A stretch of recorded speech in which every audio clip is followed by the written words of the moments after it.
et de manière beaucoup plus pragmatique, pratique, la police scientifique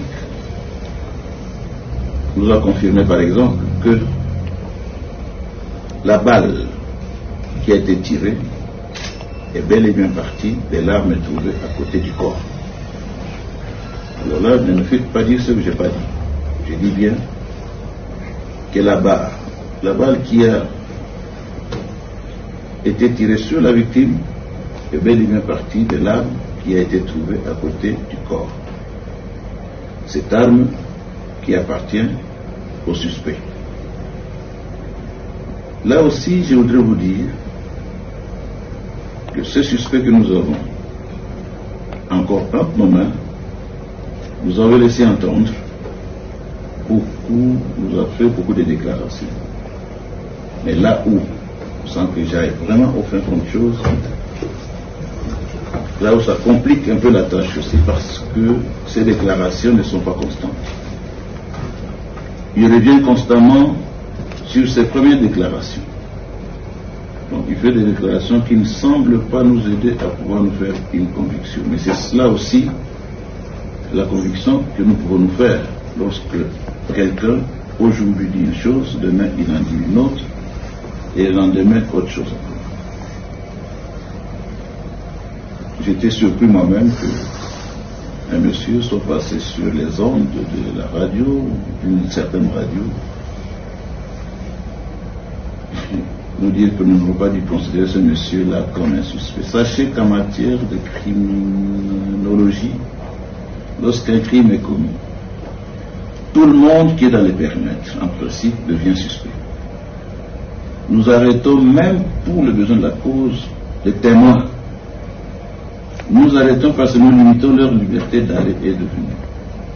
Ces suspects-là nous paraissent être au gré de l'évolution de nos investigations. La personne, sinon l'une des personnes qui, en dernier lieu, ont été avec la victime. Et je peux vous rassurer, sans que je puisse vous en dire plus, que nous sommes en train d'évoluer avec lui. Et ces déclarations, certainement, vont nous permettre de chuter. Alors, en termes d'experts, autres qui avaient été requis, il y a ceux de la médecine légale, qu'on appelle médecin légiste. La réquisition expert a été faite, mais le devoir requis n'ont pas encore été effectués pour la simple et bonne raison que nous avons besoin des résultats consolidés. Vous savez qu'en matière d'expertise, les résultats peuvent vous être donnés. Aujourd'hui, on peut encore les discuter. Et en ce moment-là, on demande une contre-expertise. Nous voulons être le plus objectif possible. C'est-à-dire quoi? Nous ne manquons pas l'expertise locale. Mais nous voulons de l'expertise qui puisse être aussi un autre son de cloche venant de l'extérieur. Quoique vous avez eu à écouter ce qui a été le point de vue du gouvernement, mais nous, en tant qu'enquêteurs, institutions judiciaires, nous avons sollicité aussi l'expertise extérieure qui est attendue.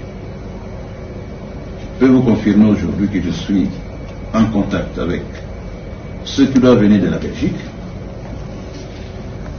Je suis déjà en contact avec ceux de la MONUSCO, donc la communauté internationale. Et en principe, il y a aussi ceux de l'Afrique du Sud et de la France qui sont attendus. Voilà, c'est pour avoir des résultats consolidés.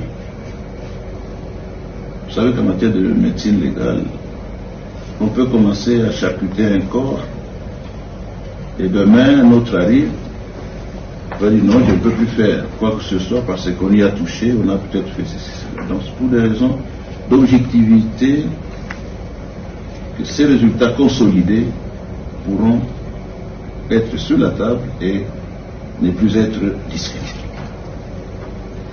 En ce qui concerne l'autre expertise